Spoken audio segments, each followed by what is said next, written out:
I think that you all can tell that I'm something of a fan of the Irish, being Irish myself. The song that you have just heard is called Gary Owen. Gary Owen was an Irish song about the defense of the land that made it over with the Irish soldiers that came and joined the U.S. Army and the U.S. Cavalry, and it became the theme song of the United States 7th Cavalry, which was George Armstrong Custer's regiment. It remains to this day the theme song, the anthem of the 7th Cavalry, and it was the song that the 7th Cavalry sang when they went marching into Baghdad in 2003.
A much different song was sung on the other side by the Native American tribes, or the American Indian tribes, or the Amerindian tribes. The names are really interchangeable now. It is not as big a deal as it used to be for the nomenclature, but the issues of the Indians continue. In this particular lesson, we're going to be focusing on the last stand of the Indians and the reason why they declined into the 1890s. We'll see the settlers in the West, and then the railroads, and then the immigrants in the West, and then finally the closing of the frontier. And there you see the picture of the quintessential Indian chief Sitting Bull, who was a Lakota Sioux chief. The last stand of the Indians. The major Indian tribes, or the Native American tribes, and I've considered the terms interchangeable. The Cheyenne, the Lakota Sioux, also you had the Dakota Sioux and the Sioux Confederation. When I say a confederation, this is an association of very highly civilized tribes. Leading among the Lakota was Sitting Bull and their great war chief Crazy Horse, and the picture to the right shows perhaps a picture of Crazy Horse. We're not exactly sure that it was of him. Both Sitting Bull and Crazy Horse fought the Plains War. These were wars against whites moving into Indian lands, especially the sacred Indian lands of South Dakota, the Black Hills region, where Mount Rushmore is located to this day. Whites moved along the Bozeman Trail, and Chief Red Cloud, among the Lakota Sioux, went after whites trying to settle in that area. As a result, the U.S. cavalry was sent out to tame the frontier, and they enacted a number of treaties and reservations. The Fort Laramie Treaties of 1868 set aside lands that were reservations for Indians only. Unfortunately, with the treaties, they probably weren't worth the paper they were printed on. The American government frequently tore up the treaties, rewrote them, always at the expense of the Indians. The other problem that the Indians had on the frontier was the decline of the buffalo. The Great Transcontinental Railroad actually split the buffalo herd in two, and the buffalo herd was no longer able to migrate north and south with the seasons, and as a result of this, the herd diminished almost to extinction. Since then, the buffalo has been brought back, but a major source of food and living for the Indian was deprived of them when the buffalo declined. More than 10 million buffalo were also slaughtered in the process, oftentimes by whites moving into the West to prove their manhood and to show that they were tough guys and to toughen them up, and they could go home and have a buffalo head hanging on their wall. The famous Wild West showman Buffalo Bill Cody himself killed more than 1,000 buffalo in his lifetime. The Plains Wars had several major incidents, including Custer's last stand. The picture on the right, you see him there, the famous George Armstrong Custer, one of the boy generals of the Civil War, who then moved out onto the plains after the Civil War, and he took with him a sense of his own invincibility. Custer was called the Son of the Morning Star because of his long, flowing, blonde, gingerish hair that he had. And there he followed General Philip Sheridan out to the plains. He was a brigadier general during the Civil War, but it was only a brevet rank. He was returned to his regular Army rank of lieutenant colonel when he went to the regular Army in peacetime. It's at the Little Bighorn River in Montana that he made a very foolish decision to split his forces, and his 200 cavalrymen were overwhelmed by several thousand Indians under the command of Crazy Horse, who, by the way, respected Custer quite a deal. When the bodies were recovered from the battlefield, Custer was not... his corpse was not mutilated at all, because for some reason he had cut his hair prior to the battle, and the Indians did not recognize him. The U.S. cavalry was defeated at the Little Bighorn, but it was not the end of the U.S. cavalry, of course. Crazy Horse was killed by the U.S. cavalry in 1877. In 1881, Sitting Bull surrendered. Chief Joseph of the Nez Perce Indian tribe, after having undertaken a long retreat and flight, finally in the dead of winter surrenders to General Nelson Miles, writing, "I will fight no more forever." The Indians were down, and they had lost what they believed was the glue that had held them together, their identity. But then there arose up amongst them a new movement called the Ghost Dance. They looked toward a Messiah, somebody who would rise up to lead them. And the Indians engaged in the Ghost Dance in order to call forward the spirit of the dead ghosts of the past, the dead warriors of the past, very much like the book of Ezekiel in the field of dry bones and the restoration of Israel. So the Lakota Sioux believed that they would be restored. And the U.S. government took a very strong stance against the Ghost Dance. And when it was believed that Sitting Bull, who had returned from his tour on the Wild West show, would join the Ghost Dance, well, then, unfortunately, a detachment of U.S. cavalry was sent out to make sure that he behaved himself, and in the ensuing scuffle, another Indian actually shot and killed Sitting Bull. The final nail in the coffin of the Indians was the massacre at Wounded Knee on December the 29th, 1890. A detachment of the U.S. 7th Cavalry Regiment that was commanded by Major Samuel Whitside intercepted Chief Spotted Elk's band of Miniconjou Lakota and Hunkapa Lakota near Porcupine Butte and escorted them 5 miles to the Wounded Knee Creek, where they made camp. The remainder of the 7th Cavalry, which was led by Colonel James Forsyth, arrived and then surrounded the encampment, and the regiment was supported by a battery of 4 Hotchkiss mountain guns, which are high-powered rifles. On the morning of December the 29th, the troops went into the camp to disarm the Lakota, and one version of events claims that during the process of disarming them, a deaf tribesman named Black Coyote refused to give up his rifle, claiming that he had paid for it. A scuffle ensued. Several Lakota drew their weapons to open fire on the cavalry, and both sides began firing indiscriminately. By the time the smoke cleared, more than 150 men, women, and children of the Lakota had been killed, and 51 were wounded, 4 men, 47 women and children. Some of them died later. Some estimates placed the number of dead at 300. 25 soldiers also died, 39 were wounded, and 6 of those wounded later died.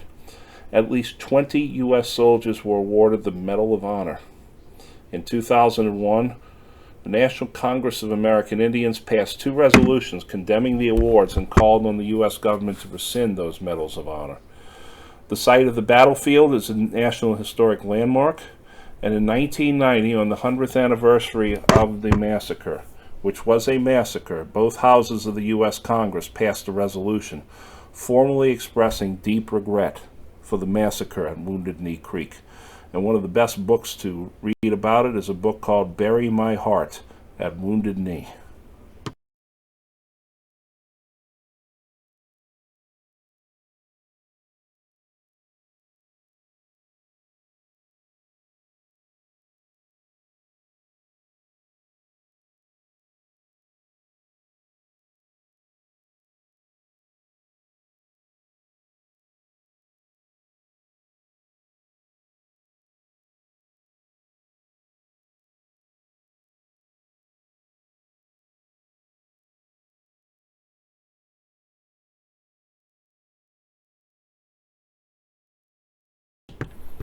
That is the monument currently under construction to Crazy Horse in the Black Hills, not far from Mount Rushmore.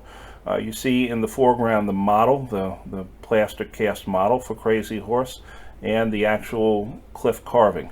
It has run into financial difficulties, and progress has stopped as they look for more funding. I hope it is something that they complete. It will be a very worthy monument. As the Indians decline, settlers begin to move in, and the settlers contribute to the decline of the Indian. Cattle and sheep were the business of the first settlers in the West. The Great Plains offered great opportunities for grazing, and Chicago stockyards called to them. The cowboys were the ones that went out on the West. The image of the lone cowboy is very mythical. Cowboys were very gregarious about. They operated on what was known as the open range system, no barbed wire or anything like that, and the great cities of cattle and sheep, where they would get on the railhead from their great drives to the stockyards of Chicago, were places like Dodge City and Abilene. And when cow folks came in off of the drive and they had money in their pocket, they wanted to have a good time, and that meant drinking and gambling and women.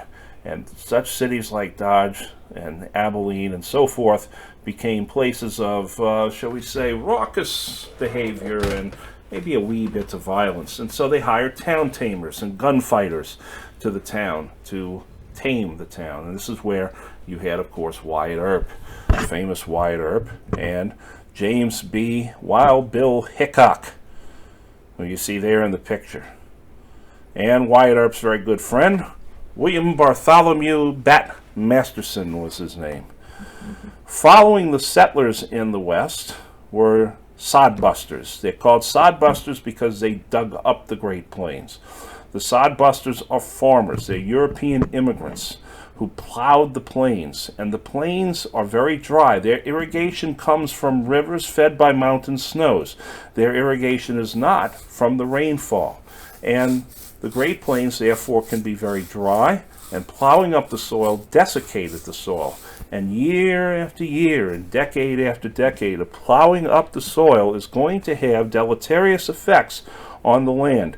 And finally, in the 1930s, the bill for that is going to come due in the form of the Dust Bowl. Let's go back to our friend Wild Bill Hickok. Does anybody know what hand he was holding when he was shot in the back and killed? It today is called the dead man's hand, and it is aces and eights.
along with the cattle drivers and the sheep farmers and the pig farmers and the sod busters, came of course with the cattle drivers and the sheep farmers. I'm a big fan of the old Western movies that they would show frequently on AMC.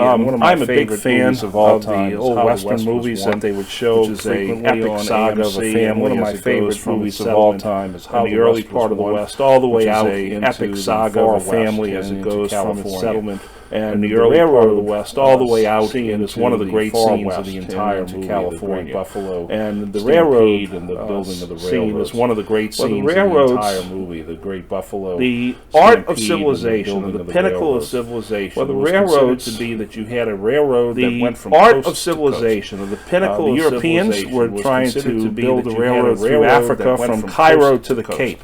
Where the Europeans were trying to build a railroad through Africa from Cairo to the Cape. For the U.S., it was to link such movies like the Ghost of the Atlantic. And on May the 10th, 1869, for the U.S., it was to link the Pacific, the first transcontinental railroad was linked when the Promontory Summit, Utah, two railroad heads transcontinental railroad north of Salt Lake City. When the Jupiter engine and two railroad heads met coming from the north of Salt Lake City. And as you see today, as you drive along interstates, at most interstate stops, you'll see as you see today, as you drive along interstates, at most interstate stops, you'll see, of course, fast food along the railroads. Prior to the interstates, you had much of the same gas stations, of course. Businesses opened up along the railroads. Prior to the interstates, you had much of the same thing. They also businesses opened up along the lines. The lines, the mining business, access built, placer and hydraulic created business. Placer is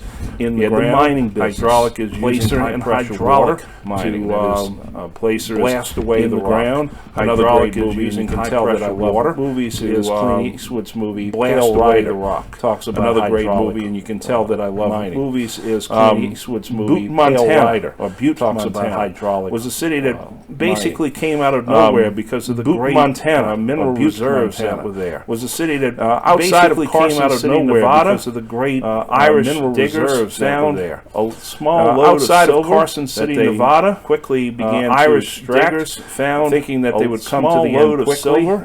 They kept going. Quickly began to extract. There was no end in sight. Thinking that they would come to the end quickly. It got larger. Going. It is still there today, and they called it the Big Bonanza. It got bigger. It got larger. It is still there today, and they called it the Big Bonanza. That's where you get the old TV series with its signature. You also had in California the growth of agribusiness. California produces more. You also had in California the growth of agribusiness. California produces more large growing things than any other place in the United Pacific Northwest. And it's from where we get San Francisco became a major metropolis as a result of the railroad. And San Francisco became a major metropolis as a result of the railroad. And here you see the railroad being built through the high snowy passes of the mountains. And if you look closely, you'll notice the headgear of some of these railroad workers indicate that they are Chinese. And Chinese were essentially hired off by railroad workers from the imperial family of Japan, would hire off its own people, not its own family, but its own people. Would actually hire off Chinese workers. And so Chinese workers came and built the railroad along with African Americans and European immigrants all together, built the railroads. And in many of the towns along the Transcontinental Railroad, you had Chinese settlements, Chinatowns, and so forth. Here you see another picture of the Jupiter 8 and the Engine 90 coming to meet each other at Promontory Summit, Utah. And the site is memorialized to this day. And there you see the actual two engines where they met. In 1890, the United States conducted its census. It was its centennial census. It was the first census taken since, 100 years earlier, the first census was taken. And on this census, the U.S. government declared that the frontier was, quote-unquote, closed. That means that Western migration had reached the Pacific. There was no place more to go west on the continent. It also noted a 50% drop in the population of the Indians. War, disease, oppression had taken its toll. And so, a young man who's a professor of history at the University of Wisconsin, whom you are reading about now, named Frederick Jackson Turner, came up with what was known as the frontier thesis. And the frontier thesis was this: that American democracy and capitalism was shaped by the frontier. That the frontier is this boundary layer that Americans move to, and there they learn the hard work and the individualism, rugged individualism that would make them into great American people of democracy. Many people said, this is a groundbreaking thesis. This is the ultimate thesis by which American democracy should be measured. Others said, excuse me, just one moment. Why is it always in the West that American democracy and capitalism flourishes? Why is it not in the East, in the cities? There's a frontier there, too. Furthermore, where are the Indians in all this? You don't seem to be taking them into account. Where are the Mexican Americans? Where's the Chinese in all this? This is a very white, Eurocentric thesis, if ever there was one. And so there are many to this day that say that the frontier thesis has great merits to it. Others say, it's bunk. But what Jackson Turner does is that he places the West into sort of a mythical part of the American mind, where we see the frontier not so much as a borderline between civilization and darkness. Instead, we see it as a boundary, a place of great change and exchange and so forth. It's where we get the idea of the Western, is the movies that we see, the cheap Westerns especially, are ones that really rely a great deal on the idea of Jackson Turner's frontier thesis. Authors begin to write about the West, like Willa Cather, who you see there. She's a frontier author. The myth of the West says, the lone cowboy. I'm the old cowhand on the Rio Grande. And, you know, the stoic, not very sociable cowboy. Well, all you had to do is see Clint Eastwood's old series Rawhide to realize that cowboys were not loners. They were a gregarious lot, as I said. And very little mention of the Indians. The Indians die off. And the Indians become almost like cannon fodder in Western movies until a movie called The Searchers come out in 1959. It's perhaps John Wayne's greatest movie, and in it you get to see that the Indians have a little beef, that the Indians have grievances for which they are being vicious and arrogant and so forth.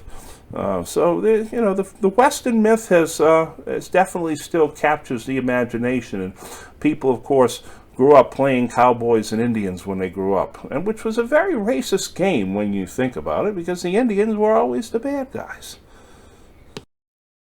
Let's take a look at some of the great characters of the West. On the left is John Henry Holliday, called Doc Holliday, who was afflicted by tuberculosis, so he left his home in Georgia. He was a dentist. That's why he was called a doctor. But he did not practice his trade as a dentist. Instead, he became a gambler and a gunfighter. Died at the age of 36 years old in Denver, Colorado. And on his deathbed, he converted to the Catholic Church. On the right was Doc Holliday's self-declared one friend in the world, and that is Wyatt Earp, who was a member of the Earp family, older brothers and younger brothers as well. He became one of the great town tamers of Dodge City. Of course, he took part in the great fight at the OK Corral in Tombstone, Arizona. I hope you all have seen Kurt Russell's movie Tombstone, which was rather accurate, I must say, in some ways. And Wyatt Earp died in 1929, and his pallbearers were all Western movie actors. On the left is Judge Roy Bean, the only law west of the Pecos. On the right, you see the Oklahoma land rush. When they opened up the Oklahoma Territory, they literally put a big rope along the boundary where the wagons were lined up, and those who were able to slip through past the rope and past the federal troops, they were called Sooners. Man on the left is John Wesley Hardin. He was so mean that one time he shot and killed a man in a room above him for snoring. He fired through the ceiling and he killed the man. That's how mean he was. In the middle is a man that you hear about every Christmas when you watch the Christmas Story movie with Ralphie. That's Black Bart. And Black Bart was considered to be the gentleman bandit who, when he robbed people on their trains, he said please and thank you and treated everybody with great courtesy. A less than courteous train robber that you see on the right is the infamous Jesse James, who along with his brother Frank went wild in Missouri and Kansas. They were Confederate officers and cavalrymen in the Civil War out in the West, and then they turned to train robbing before Jesse James got shot and killed in the back. On the left is young Henry McCarty, who took the name William F. Bonney, and people simply referred to him as Billy the Kid. And his erstwhile partner and later sheriff lawman Pat Garrett is the man who killed Billy the Kid. On the left is a man named Robert Leroy Parker, who took to cutting meat as a profession before he became a gunfighter and a bank robber. He took the name Butch, as in Butch Cassidy was his criminal name. And his partner on the right, the Sundance Kid, whose full name was Harry Alonzo Longabaugh. Eventually they went down to Bolivia, where they were reportedly killed in a bank heist.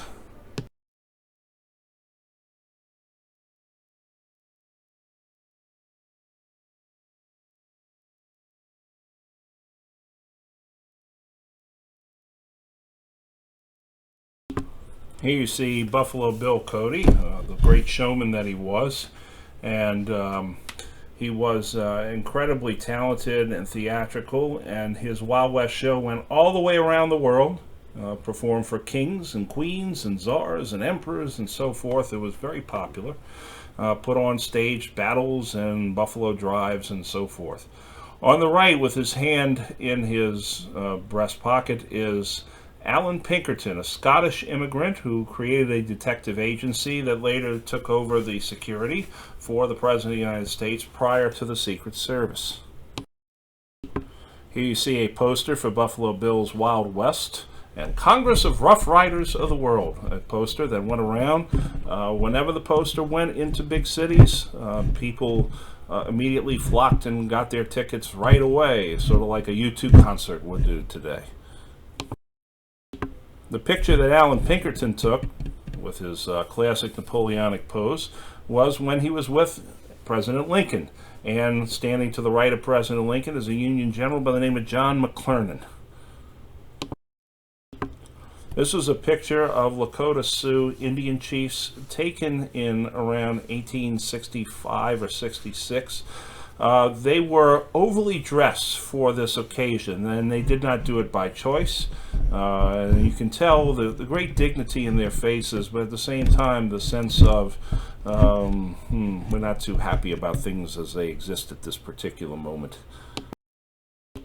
Native Americans or American Indians have made great contributions in a variety of fields, especially sports.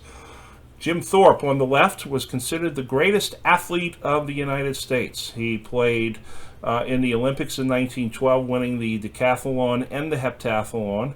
When he was presented his award by the King of Sweden, was presented to the King of Sweden, he said, "Thanks, King." In the middle is Billy Mills, a Kansas Indian who joined the Marine Corps, then qualified for the 10,000 in the Tokyo Olympics of 1964, and out of nowhere won the 10,000 meter and the gold medal. On the right is the first U.S. American Indian astronaut, Jack Armstrong, Colonel Jack Armstrong, who walked in space. Here you see the Buffalo Soldiers, the all-black cavalrymen who were tremendously feared but also respected by the Indians of the Great Plains. One of the reasons being is that they fought tenaciously, but treated the Indians as captives much more gently than did white officers. Buffalo soldiers were prominent all the way through the Plains Wars and into the Spanish-American War. And again, it showed that African Americans were willing to serve the country that was their country of birth, even though they did not get full rights and privileges, because they felt that by doing so they would earn more respect and therefore more rights.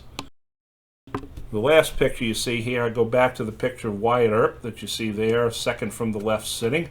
On the upper left is his good friend, Bat Masterson, that you see there. And on the right of Wyatt Earp, or your right of Wyatt Earp, is Bat's brother, Ed Masterson, who remained behind in Dodge City as Wyatt and Bat went off to other opportunities. Ed Masterson, unfortunately, was shot and killed trying to disarm a very rowdy, drunk cowboy in Dodge City. These are the cowboys, and these are the Native Americans that fought it out on the plains and the frontier and still occupy an important part of the American imagination.